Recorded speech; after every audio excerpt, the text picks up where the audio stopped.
बिस्मिल्लाहिर्रहमानिर्रहीम। अस्सलामुअलैकुम रहमतुल्लाहि वबरकातुहू।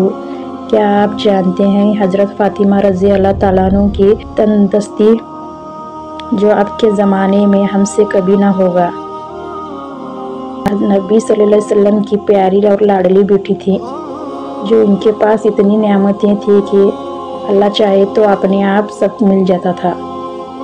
एक दिन की बात है, हज़रत अली रज़ी अल्लाह ताला अन्हु ने फरमाया कि कहीं दिन ऐसे गुजरे कि ना हमारे पास कोई चीज़ थी और ना हुज़ूर सल्लल्लाहु अलैहि वसल्लम के पास में। घर से बाहर निकला तो मुझे रास्ते में एक दिनार पड़ा हुआ मिला।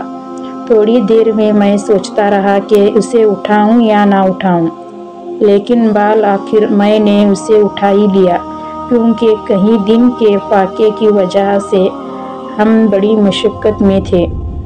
मैं इसे लेकर एक दुकान पर गया और इसका आटा खरीद कर हज़रत फ़ातिमा रज़ी अल्लाह ताला अन्हा के पास लाया और मैंने कहा, इसे गूंद कर रोटियां पकाओ।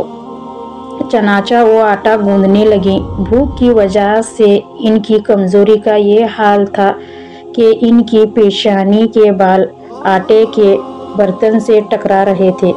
फिर इन्होंने रोटी पकाई।